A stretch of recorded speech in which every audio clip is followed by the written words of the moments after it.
BBMP news 9ಗೆ ಸ್ವಾಗತ. ಮೊದಲಿಗೆ ಮುಖ್ಯಾಂಶಗಳು.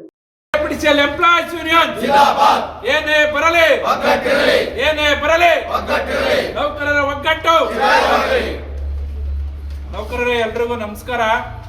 ಇವತ್ತು ನಾವು 8 ಸಬ್ ಡಿವಿಷನ್ ವತಿಯಿಂದ ವಿದ್ಯುತ್ ತಿದ್ದುಪಡಿ ಮಸೂದೆ 2026 ವಿರುದ್ಧ ನಾವು ಇವತ್ತು 8 ಸಬ್ ಡಿವಿಷನ್ ವತಿಯಿಂದ ಈ ಒಂದು ಪ್ರತಿಭಟನೆಯನ್ನು ಹಮ್ಮಿಕೊಂಡಿದ್ದೀವಿ. ಈ ಪ್ರತಿಭಟನೆಯಲ್ಲಿ ನಮ್ಮ ಎಲ್ಲ ಅಧಿಕಾರಿಗಳು ನೌಕರರು ಭಾಗಿಯಾಗಿದ್ದಾರೆ. ಎಲ್ರಿಗೂ ಧನ್ಯವಾದಗಳು. ಇದರ ಉದ್ದೇಶ ಏನು ಅಂತಂದರೆ, ನಮ್ಮ ಕೇಂದ್ರ ಸರ್ಕಾರದವರು ವಿದ್ಯುತ್ ತಿದ್ದುಪಡಿ ಮಸೂದೆ ಕಾಯ್ದೆ 2026 ಬರುವಂಥ ಒಂದು ಸಂಸತ್ ಅಧಿವೇಶನದಲ್ಲಿ ಮಂಡನೆ ಮಾಡಲಿಕ್ಕೆ ಹೊರಟಿದ್ದಾರೆ. ಅದರ ಪರವಾಗಿ ನಾವು ಎಲ್ಲ ಒಂದು ನಮ್ಮ ದೇಶದ ವತಿಯಿಂದ, ನಮ್ಮ ಒಂದೇ ರಾಜ್ಯ ಅಲ್ಲ ಇಡೀ ದೇಶದಾದ್ಯಂತ ಈ ಒಂದು ಮಸೂದೆಯನ್ನು ತರಬಾರ್ದು. ಈ ಮಸೂದೆಯನ್ನು ತಂದರೆ ನಮ್ಮ ಮೊದಲನೇದಾಗಿ ನಾಗರಿಕರಿಗೆ, ರೈತರಿಗೆ ಮತ್ತು ನೌಕರರಿಗೆ ತುಂಬ ಅನಾನುಕೂಲ ಆಗುತ್ತೆ, ತೊಂದರೆ ಆಗುತ್ತೆ ಅಂತ ಹೇಳಿ ಅದರ ವಿರುದ್ಧ ಆಯಾಯ ಒಂದು ಸಬ್ ಡಿವಿಷನ್ ಉಪವಿಭಾಗ ವ್ಯಾಪ್ತಿಯಲ್ಲಿ ಶಾಂತಿಯುತ ಪ್ರತಿಭಟನೆಯನ್ನು ಮಾಡಿ ಅವ್ರಿಗೆ ಒಂದು ಎಚ್ಚರಿಕೆ ಸಂದೇಶವನ್ನು ಕೊಡಬೇಕು ಅಂತೇಳಿ ಈ ಒಂದು ಪ್ರತಿಭಟನೆಯನ್ನು ಹಮ್ಮಿಕೊಂಡಿದ್ದೀವಿ. ಅದರ ಪರವಾಗಿ ನಾವೆಲ್ಲರೂ ಇವತ್ತು ಈ ಒಂದು ಪ್ರತಿಭಟನೆಯನ್ನು ಮಾಡ್ತಾ ಇದ್ದೀವಿ. ಏನು ಈ ಖಾಸಗೀಕರಣ ಆದರೆ ಏನು ಅನಾನುಕೂಲ ಆಗುತ್ತೆ ಅಂತೇಳಿ ನಾವು ಆಲ್ರೆಡಿ ಈಗ ಎಲ್ರಿಗೂ ತಿಳಿಸಿದ್ದೀವಿ. ಆ ಖಾಸಗೀಕರಣ ಆಗಬಾರ್ದು. ಇದು ಮೊದಲನೇದಾಗಿ ನಾವು ಕೊಡ್ತಕ್ಕಂಥ ಒಂದು ಮೆಸೇಜು.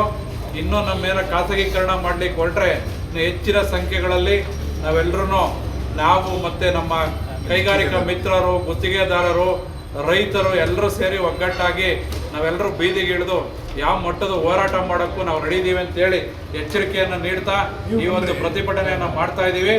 ಎಲ್ರಿಗೂ ತುಂಬ ಹೃದಯ ಧನ್ಯವಾದಗಳು. ಈ ಒಂದು ಕಾರ್ಯಕ್ರಮಕ್ಕೆ ಆಗಮಿಸಿ ನಮ್ಮ ಗುತ್ತಿಗೆದಾರರು ಸಹ ಸಪೋರ್ಟ್ ಮಾಡಿದ್ದಾರೆ, ಅವ್ರಿಗೂ ಸಹ ಧನ್ಯವಾದಗಳು. ನಮ್ಮ YH ಆನಂದ್ರವರು, ಮಂಜೂರವರು, ನಾಯ್ಡು ಸಹ ಅವರು ಸಹ ಗುತ್ತಿಗೆದಾರರು ಸಹ ನಮಗೆ ಅನ್ಯಾಯ ಆಗುತ್ತೆ ಅಂತೇಳಿ ಈ ಒಂದು ಪ್ರತಿಭಟನೆಯಲ್ಲಿ ಭಾಗವಹಿಸಿದ್ದಾರೆ. ಅವ್ರಿಗೂ ಸಹ ಧನ್ಯವಾದಗಳು ಸರ್. ಖಾಸಗೀಕರಣ ವಿರುದ್ಧ ನಮಗೆ ಸೆಂಟ್ರಲ್ನಿಂದ ಕರೆ ಬಂದಿರೋ ಅನ್ವಯ ನಾವು ಈ ಪ್ರತಿಭಟನೆಯನ್ನು ಮಾಡ್ತಾ ಇದ್ದೀವಿ. ಈ ದಿನ ಇದು ಶಾಂತಿಯುತವಾಗಿ ಮಾಡ್ತಿದ್ದೀವಿ. ಯಾಕೆಂದರೆ ನಮ್ಮ ಡಿಪಾರ್ಟ್ಮೆಂಟ್ ಬೆಸ್ಕಾಮಲ್ಲಿ ಎಂಪ್ಲಾಯೀಸು ಇದ್ದಾರೆ, ಹೊರಗೂ ಗುತ್ತಿಗೆದಾರರು ಇದ್ದಾರೆ. ಸೊ ಹಾಗಾಗಿ ಎಲ್ಲರಿಗೂ ಒಂಥರ ಕಷ್ಟ ಆಗುತ್ತೆ. ಈ ಖಾಸಗೀಕರಣ ಅಂದರೆ ಒಂದು ಸೀಮಿತ ಒಂದೇ ಏರಿಯಾಗಷ್ಟೇ ತೊಗೊಳ್ತಾರೆ. ಬೆಸ್ಕಾಮ್ ಅಂದರೆ ಅರ್ಬನ್ ಏರಿಯಾಸ್ ತೊಗೊಳ್ತಾರೆ, ರೂರಲ್ಲೆಲ್ಲ ಬಿಟ್ಬಿಡ್ತಾರೆ. ಸೊ ಎಲ್ಲರಿಗೂ ತೊಂದರೆ ಆಗುತ್ತೆ. ಈ ಮಸೂದೆ ಮಂಡನೆ ಆಗಬಾರ್ದು ಅಂತ ನಮ್ಮೆಲ್ಲ ಅಧಿಕಾರ ವರ್ಗದಿಂದ ಒಂದು ಶಾಂತಿಯುತ ಪ್ರತಿಭಟನೆ ಅಷ್ಟೇ. ಬೇಡ ಬೇಡ ಬೇಡ ಬೇಡ ಬೇಡ ಬೇಡ, ಏನೇ ಬರಲಿ ಏನೇ ಬರಲಿ ನೌಕರರ ಒಗ್ಗಟ್ಟು, ನೌಕರರ ಒಗ್ಗಟ್ಟು, ನೌಕರರ ಒಗ್ಗಟ್ಟು. ಬೇಕೇ ಬೇಕು, ಬೇಕೇ ಬೇಕು, ವಿದ್ಯುತ್ ಖಾಸಗೀಕರಣ ವಿರೋಧಕ್ಕೆ ಬೇಡ ಬೇಡ ಖಾಸಗೀಕರಣ ಬೇಡ, ಬೇಡ ಬೇಡ ಖಾಸಗೀಕರಣ ಬೇಡ, ಬೇಡ ಬೇಡ, ಖಾಸಗೀಕರಣ ಬೇಡ. ಏನೇ ಬರಲಿ ಒಗ್ಗಟ್ಟಿರಲಿ, ಏನೇ ಬರಲಿ ಒಗ್ಗಟ್ಟಿರಲಿ, ನೌಕರರ ಒಗ್ಗಟ್ಟು. ಗ್ರಾಹಕರ ಸೇವೆ ನಮ್ಮ ಗುರಿ, ಗ್ರಾಹಕರ ಸೇವೆ ನಮ್ಮ ಗುರಿ. ಕಾರ್ಮಿಕರ ವಿರೋಧ ನೀತಿಗೆ ಧಿಕ್ಕಾರ, ಬೇಕೇ ಬೇಕು, ನ್ಯಾಯ ಬೇಕು, ಬೇಕೇ ಬೇಕು, ನ್ಯಾಯ ಬೇಕು.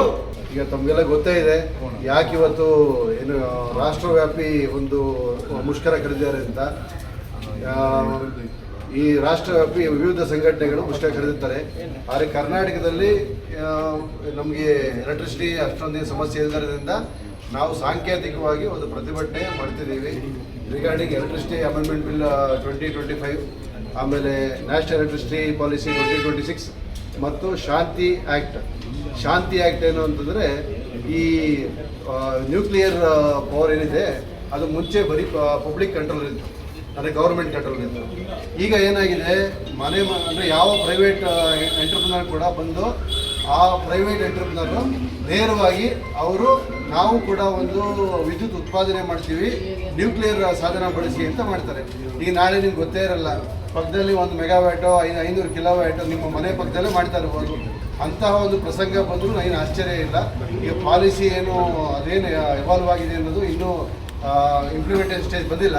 ಯಾಕೆಂದರೆ ಬರೀ ಈಗ ಒಂದು ಕಾಯ್ದೆ ಆ್ಯಕ್ಟ್ ಮಾತ್ರ ನಿಮಗೆ ಲಾಸ್ಟ್ ಸೆಷನಲ್ಲಿ ಅಪ್ರೂವ್ ಆಗಿದೆ. ಈ ಶಾಂತಿ ಆ್ಯಕ್ಟ್ ಕೂಡ ತುಂಬ ಡೇಂಜರಸ್ ಇದೆ. ಯಾಕೆಂದರೆ ನ್ಯೂಕ್ಲಿಯರ್ ನಿಮಗೆಲ್ಲ ಗೊತ್ತೇ ಇದೆ, ನ್ಯೂಕ್ಲಿಯರ್ ಪವರ್ ಏನು ಎಲೆಕ್ಟ್ರಿಸಿಟಿನೇ ಡೇಂಜರಸ್ ಅಂತ ಹೇಳ್ತಾರೆ. ಬಟ್ ನಿಮಗೆ ಉಪಯೋಗಕ್ಕೆ ತಂದರೆ ಮಾತ್ರ ಅದು ಒಳ್ಳೆಯದು ಅಂತ. ಆದರೆ ಈಗ ಎಲೆಕ್ಟ್ರಿಸಿಟಿನ ನೀವು ಇವತ್ತು ಖಾಸಗೀಕರಣ ಮಾಡೋಕ್ಕೆ ಹೊರಟಿದ್ದಾರೆ. ಹಾಗೂ ಈ ವಿದ್ಯುತ್ ಕ್ಷೇತ್ರದಲ್ಲಿ ನ್ಯೂಕ್ಲಿಯರ್ ಪವರ್ ಕೂಡ ಒನ್ ಆಫ್ ದಿ ರಿಸೋರ್ಸಸ್.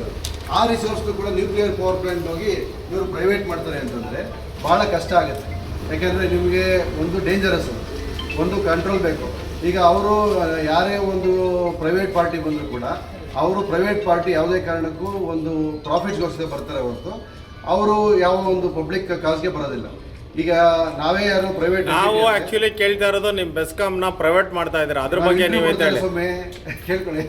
ಈಗ ನಾವು ಬೇಸಿಕಲಿ ಎಲೆಕ್ಟ್ರಿಸಿಟಿ ಒಂದು ಎಂಟಿಟಿ, ಈ ಎಂಟಿಟಿ ಪ್ರತಿಯೊಬ್ಬರಿಗೂ ದೊರಕಬೇಕು ಅಂತ ಹೇಳಿದೆ.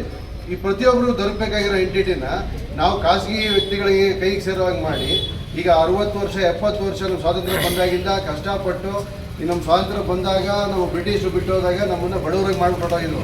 ಅಂಥ ಸಂದರ್ಭದಿಂದ ನಾವು 1947ರಿಂದ 2026 ತನಕ ಕಷ್ಟಪಟ್ಟು ಈಗ ನಾವು ಅಸೆಟ್ಸನ್ನು ಎಲ್ಲ ರೆಡಿ ಮಾಡಿ ಒಂದು ಬಿಲ್ಡ್ ಮಾಡಿ ಈಗ ಯಾರೋ ಒಬ್ಬ ಖಾಸಗಿ ವ್ಯಕ್ತಿ ಬಂದ ಕೋಟಿ ಏನು ಹಣ ಇದೆ ಅವ್ರಿಗೆ ಅಂತ ಹೇಳಿ ನಾವು ಬಿಲ್ಡ್ ಮಾಡೋ ಅಸೆಟ್ ಮೇಲೆ ಇವ್ರಿಗೆ ಕ್ಯಾರೇಜ್ ಮತ್ತು ಕಂಟೆಂಟ್ ಅಂತ ಹೇಳಿ ಬೇಕು ಅಂತ ಹೇಳ್ತಾರೆ. ಕ್ಯಾರೇಜ್ ಕಂಟೆಂಟ್ ಇವ್ರಿಗೆ ಯಾಕೆ ಕೊಡಬೇಕು ನಾವು? ಈಗ ಅವ್ರಿಗೆ ಒಂದು ಈಗ ಯಾರಿಗೂ ಕೂಡ ಮನೆ ಈಗ ಗ್ರಾಹಕರು ಯಾರು LT2 ಅಂತ ನಾವು ಹೇಳ್ತೀವಿ, LT1 ಅಂತ ಆಗಿದೆ. ಈಗ ರೆಸಿಡೆನ್ಷಿಯಲ್ ಕಸ್ಟಮರ್ಸ್ಗೆ ಯಾರು ಕೊಡೋಕ್ಕೆ ಇಂಟ್ರೆಸ್ಟ್ ಇಲ್ಲ. ಎಲ್ಲ ಬೇಕಾಗಿರೋದನ್ನು ಹೈಯರ್ ಟ್ಯಾರಿಫ್ ಬೇಕು ಅಂತ ಕೇಳ್ತಾರೆ. ಇದನ್ನು ಕಾರ್ಪೊರೇಟ್ ಭಾಷೆಯಲ್ಲಿ ಚೆರಿ ಪಿಕಿಂಗ್ ಅಂತ ಕರೀತಾರೆ. ಚೆರಿ ಪಿಕಿಂಗ್ ಹಣ್ಣು ಮಾತ್ರ ನನಗೆ ಬೇಕು ಅಂತ ಹೇಳ್ತಾರೆ. ಈ ಬಾಕಿ ಯಾವುದು ಒಂದು ಈ ಪ್ರಾಫಿಟ್ ಬರ್ದಿರೋಂಥ ಐಟಮ್ ಏನಿದೆ ಅದನ್ನು ಈಗ ಫಾರ್ ಎಕ್ಸಾಂಪಲ್ ನಮ್ಮ ರೂರಲ್ ಎಂಟಿಟಿ, ಈಗ ಅಂಬೇಡ್ಕರ್ ಅವರು ಹೇಳಿದರು, ಬಾಬಾ ಸಾಹೇಬ್ ಅಂಬೇಡ್ಕರ್ ಅವರು 1945 ಕಾನ್ಸ್ಟಿಟ್ಯೂಂಟ್ ಅಸೆಂಬ್ಲಿಯಲ್ಲಿ ಹೇಳ್ತಾರೆ, ನಮಗೆ ಎಲೆಕ್ಟ್ರಿಸಿಟಿ ಒಂದು ಪ್ರೈಮರಿ ಎಂಟಿಟಿ, ಇದು ಪಬ್ಲಿಕ್ ಹ್ಯಾಂಡ್ಸಲ್ಲಿ ಇರಬೇಕು, ಯಾವುದೇ ಕಾರಣಕ್ಕೂ ಪ್ರೈವೇಟ್ ಹ್ಯಾಂಡ್ಸ್ ಹೋಗಬಾರ್ದು ಅಂತ. ಯಾಕೆ ಹೇಳ್ತಾರೆ ಅವ್ರಿಗೆ ಅಂದರೆ ಅವ್ರಿಗೆ ಒಂದು ನಂಬಿಕೆ ಇತ್ತು, ಪ್ರೈವೇಟ್ ಹ್ಯಾಂಡ್ಸು ಯಾವುದೇ ಕಾರಣಕ್ಕೂ ದೂರದ ಒಂದು ಗ್ರಾಮೀಣ ಬಗ್ಗೆ ಎಲೆಕ್ಟ್ರಿಸಿಟಿ ಕೊಡೋದಕ್ಕೆ ಕಷ್ಟ ಆಗುತ್ತೆ, ಅವ್ರು ಕೊಡೋದಿಲ್ಲ ಅಂತ ಹೇಳ್ಬಿಟ್ಟು. ಅದಕ್ಕೆ ನಾವು ಸರ್ಕಾರದ ಒಂದು ಜವಾಬ್ದಾರಿ ತಗೊಂಡು ವಿದ್ಯುತ್ತನ್ನು ಅವ್ರಿಗೆ ಏನು ಯಾರಿಗೆ ಒಂದು ಯೂಸರ ಯಾರೋ ರೈತ ಅಥವಾ ಈಗ ನಮಗೆ ಎಂಡ್ ಪಾಯಿಂಟಿಗೆ ಯಾವುದೋ ಒಂದು ಅಡವಿ ಇದೆ, ಅದೇ ದ್ವೀಪ ಇದೆ, ಆ ದ್ವೀಪದಲ್ಲೂ ಕೂಡ ವಿದ್ಯುತ್ ಕೊಡಬೇಕಾಯಿತು. ನಮ್ಮ ಜವಾಬ್ದಾರಿ ಅನ್ನೋ ಕಾನ್ಸೆಪ್ಟಲ್ಲಿ ಹೋಗ್ತೀವಿ. ಯಾಕೆಂದರೆ ಆ ವ್ಯಕ್ತಿಗೂ ಜೀವನ ಮಾಡೋದಕ್ಕೆ ಒಂದು ಹಕ್ಕಿದೆ ಅಂತ, ಅದು ನಮ್ಮ ಸಂವಿಧಾನದಲ್ಲಿ ಏನು ಹಕ್ಕು ಕೊಟ್ಟಿದ್ದಾರೆ, ಹಕ್ಕು ಆಧಾರದ ಮೇಲೆ ನಾವು ಎಲೆಕ್ಟ್ರಿಸಿಟಿ ಕೊಡಬೇಕು ಅಂತ ಸರ್ಕಾರ ಫೈಟ್ ಮಾಡುತ್ತೆ. ಅದೇ ಖಾಸಗಿ ವ್ಯಕ್ತಿ ಮಾಡ್ತಾರೆ, ಈಗ ದ್ವೀಪದಲ್ಲಿ ಎಲೆಕ್ಟ್ರಿಸಿಟಿ ಕೊಡಬೇಕು, ಆ ದ್ವೀಪದಲ್ಲಿ ಎಲೆಕ್ಟ್ರಿಸಿಟಿ ಕೊಡೋದ್ರಿಂದ ನಿಮಗೆ ಪ್ರಾಫಿಟ್ ಬರಲ್ಲ ಮಾಡಿ ಅಂದರೆ ಅವ್ರು ಮಾಡೋದಿಲ್ಲ. ಆದರೆ ಈಗ ಗೌರ್ಮೆಂಟ್ ಸರ್ಕಾರ ಹೋಗಿ ಅದನ್ನು ಮಾಡುತ್ತೆ. ಯಾಕೆ ಅಂದರೆ ಅವರು ಕಷ್ಟ ಕೇಳೋದಕ್ಕೆ ಅವರು ಕೂಡ ಇದು ನಮ್ಮ ಭಾರತೀಯ ಪ್ರಜೆ ಅಂದ್ಕೊಂಡು ಅದು ಪ್ರಜೆ ಅನ್ನೋ ಕಾರಣದಿಂದ ಮಾಡುತ್ತೆ. ಈಗ ಈ ಕೆಲಸ ಮಾಡೋದು ಸರ್ಕಾರ ಅಂದರೆ ಒಂದು ಖಾಸಗಿ ವ್ಯಕ್ತಿಗಳು ಮಾಡೋಕ್ಕೆ ಕಷ್ಟ ಇದೆ, ನಮ್ಮ ಸರ್ಕಾರದವ್ರು ಮಾತ್ರ ಮಾಡ್ತಾರೆ. ಆದರೆ ಕೇಂದ್ರ ಸರ್ಕಾರ ನಿಮಗೆ ಗೊತ್ತೇ ಇದೆ, ಎಲೆಕ್ಟ್ರಿಸಿಟಿ ಆ್ಯಕ್ಟ್ ಅನ್ನೋದು 2003ರಲ್ಲಿ ತಂದರು. ಈಗ ಅದಕ್ಕಿಂತ ಮುಂಚೆ ಸಪ್ಲೈ ಆ್ಯಕ್ಟ್ 1948, ಎಲೆಕ್ಟ್ರಿಸಿಟಿ ಆ್ಯಕ್ಟ್ 1910, ಆಮೇಲೆ ಇಂಡಿಯನ್ ಎಲೆಕ್ಟ್ರಿಸಿಟಿ ರೂಲ್ಸ್ 1956 ಅಂತ ಇತ್ತು. ಇವರು ಅದನ್ನೆಲ್ಲ ರಿಪೀಲ್ ಮಾಡಿ 2003ಯಲ್ಲಿ ತರ್ತಾರೆ. ಅದಾದಮೇಲೆ 2007 ಸಣ್ಣ ಅಮೆಂಡ್ಮೆಂಟ್ ಮಾಡಿದ್ರು. ತದನಂತರ 2014ರಲ್ಲಿ 18ರಲ್ಲಿ 20ರಲ್ಲಿ 22ರಲ್ಲಿ 24ರಲ್ಲಿ ಈ 25ರಲ್ಲಿ ಸತತವಾಗಿ 7ನೇ ಬಾರಿಗೆ ಒಂದು ಅಟ್ಯಾಕ್ ಮಾಡ್ತಿದ್ದಾರೆ. ಆದರೆ ಈ ನಿಮಗೆಲ್ಲ ಗೊತ್ತೇ ಇದೆ, 7th ಶೆಡ್ಯೂಲಲ್ಲಿ ಸಂವಿಧಾನದಲ್ಲಿ ಒಂದು ಈ ಕನ್ಕರೆಂಟ್ ಲಿಸ್ಟಲ್ಲಿ ಬರುತ್ತೆ, ಅದು ಎಲೆಕ್ಟ್ರಿಸಿಟಿ ಅನ್ನೋ ಸಬ್ಜೆಕ್ಟು ಸ್ಟೇಟು ಮತ್ತು ಸೆಂಟ್ರಲ್ ಎರಡಕ್ಕೂ ಅದು ಸೇರ್ಕೊಳ್ಳುವಂಥ ಸಬ್ಜೆಕ್ಟು. ಸ್ಟೇಟು ಸೆಂಟ್ರಲ್ ಇರುವಂಥವರು ಕಾಯ್ದೆನ ಅವರು ಸೆಂಟ್ರಲ್ ಗೌರ್ಮೆಂಟ್ ಅವರು ಒಂದು ಎನಾಕ್ಟ್ ಮಾಡ್ತಾ ಅಂದರೆ ಆ್ಯಕ್ಟನ್ನು ಮಂಡನೆ ಮಾಡಿಸ್ತಾರೆ. ಅದನ್ನು ಜಾರಿಗೆ ತರಬೇಕಾಗಿರೋದು ನಮ್ಮ ರಾಜ್ಯಗಳೇ. ಇವತ್ತು 2070ನೇ ಇಸ್ವಿನ ಒಂದು ಗಮನದಲ್ಲಿ ಇಟ್ಕೊಂಡು ಇವರು ಝೀರೋ ಎಮಿಷನ್ ಮಾಡಬೇಕು ಅಂತ ಹೇಳ್ತಾರೆ. ಅಗೇನ್ ಝೀರೋ ಎಮಿಷನ್ ಮಾಡಬೇಕು ಮತ್ತು ಇಂಪ್ರೂವ್ಮೆಂಟ್ ಮಾಡಬೇಕು, XYZ ಮಾಡಬೇಕು ಅಂದರೆ ರಾಜ್ಯ ಸರ್ಕಾರಗಳೇ ಮಾಡಬೇಕು. ರಾಜ್ಯ ಸರ್ಕಾರಗಳಿಗೆ ದುಡ್ಡಿಂದಲೇ ಬರುತ್ತೆ, ಜನನೇ ಕೊಡಬೇಕು. ಟ್ಯಾಕ್ಸ್ ಪೇಯರ್ಸ್ ಮನಿನ ನಾವು ಬಳಸಿ ಮಾಡಬೇಕಾದಂಥ ಒಂದು ವ್ಯವಸ್ಥೆ ಇದೆ. ಈಗ ಎಲೆಕ್ಟ್ರಿಸಿಟಿ ಡಿಪಾರ್ಟ್ಮೆಂಟಿಗೆ ಈಗ ನಿಮಗೆಲ್ಲ ಗೊತ್ತೇ ಇದೆ, ಓವರ್ ಯು ಜಿ ಮಾಡಿದ್ರು, ಏರಿಯಲ್ ಬಂಚ್ ಕೇಬಲ್ ಮಾಡಿದ್ರು, ಎಲ್ಲ ಮಾಡಿದ್ರು. ಈಗ ನಮ್ಮ ಈಗ ಬೆಸ್ಕಾಮ್ ಮತ್ತು ಎಸ್ಕಾಮ್ಸೇ ಆ ಜವಾಬ್ದಾರಿ ತಗೊಂಡು ಆ ಬರ್ಡನ್ ತಗೊಂಡು ಮಾಡಿದ್ರು. ಈಗ ನ್ಯಾಚುರಲ್ ಆಗಿ ನೀವು ಖರ್ಚು ಮಾಡಿದ್ರೆ ಲಾಸ್ ಬರುತ್ತೆ. ಈಗ ಸಿಟಿ ಬ್ಯೂಟಿಫಿಕೇಷನ್ ಸೇಫ್ಟಿ ಇವೆಲ್ಲ ಮಾಡಿದಾಗ ಸಿಟಿ ಬ್ಯೂಟಿಫಿಕೇಷನ್ ಸೇಫ್ಟಿ ಇವೆಲ್ಲ ಇಟ್ಕೊಂಡು ನೀವು ಆ ನಿಟ್ಟಿನಲ್ಲಿ ನೀವು ಕೆಲಸ ಮಾಡಿದಾಗ ನ್ಯಾಚುರಲ್ ನಿಮಗೆ ಲಾಸ್ ಬಂದೇ ಬರುತ್ತೆ. ಲಾಸ್ ಬಂದಾಗ ಈಗ ನಮಗೆ ಬೆಸ್ಕಾಮ್ ಪರ್ಫಾರ್ಮೆನ್ಸು ಈಗ ನಿಮಗೆ ಪ್ರಾಫಿಟಲ್ಲಿದ್ದಾಗ ಅಂದರೆ ನಿಮಗೆ ಫಾರ್ ಎಕ್ಸಾಂಪಲ್ 4,000 ಕೋಟಿ ಪ್ಲಸ್ ಇದ್ದರೆ ಪ್ರಾಫಿಟ್ ಬರುತ್ತೆ. ನೀವು ಖರ್ಚು ಮಾಡಿ ಒಂದು 20,000 ಕೋಟಿ 25,000 ಕೋಟಿ ಕೊಟ್ಟು ನೀವು ಪ್ರತಿ ಹೊಸ ಪ್ರಾಜೆಕ್ಟ್ಗಳು ಮಾಡಿದ್ರೆ ನ್ಯಾಚುರಲ್ ಆಗಿ ನಿಮಗೆ ಲಾಸ್ ಆಗುತ್ತೆ. ನೀವು ಪರ್ಫಾರ್ಮೆನ್ಸು ಎ ಇಂದ ಬಿ ಹೋಗ್ತೀರಾ, ಬಿ ಇಂದ ಸಿ ಹೋಗ್ತೀರಾ, ಇವೆಲ್ಲ ನ್ಯಾಚುರಲ್ ಈಗ ಆಗುವಂಥ ಸಿಸ್ಟಮ್. ಈಗ ಮೀನ್ ವೈಲ್ ಈ ಒಂದು ಶಾಂತಿ ಆ್ಯಕ್ಟು, ಈ ಎಲೆಕ್ಟ್ರಿಸಿಟಿ ಅಮೆಂಡ್ಮೆಂಟ್ ಬಿಲ್ 2025 ಹಾಗೂ ಈ ನ್ಯಾಷನಲ್ ಎಲೆಕ್ಟ್ರಿಸಿಟಿ ಪಾಲಿಸಿ 2026 ಇವೆಲ್ಲದನ್ನು ನಾವು ನಮ್ಮ ಎಲೆಕ್ಟ್ರಿಸಿಟಿ ಎಂಪ್ಲಾಯೀಸು ಇದನ್ನು ಖಂಡಿಸ್ತಿದ್ದೀವಿ. ಅಟ್ ದ ಸೇಮ್ ಟೈಮ್ ನಮ್ಮ ನ್ಯಾಷನಲ್ ಇದು ಲೆವೆಲಲ್ಲಿ AIPF ಮತ್ತು NCCOE ಅಂತ ಏನು ಸಂಸ್ಥೆಗಳಿವೆ ಅವರು ಕೊಟ್ಟಿರೋ ಒಂದು ಕರೆಗೆ ನಾವು ಸಮರ್ಥನೆ ಕೊಟ್ಟಿದ್ದೀವಿ. ಆದರೆ ಒಂದು ಸಿಂಬಾಲಿಕ್ ಪ್ರೊಟೆಸ್ಟ್ ಮಾಡ್ತಿದ್ದೀವಿ ಹೊರತು ನಾವು ಯಾವ ಒಂದು ಈ ಪ್ರೊಟೆಸ್ಟನ್ನು ನೀವು ಡೈರೆಕ್ಟಾಗಿ ಮಾಡ್ತಾ ಇಲ್ಲ.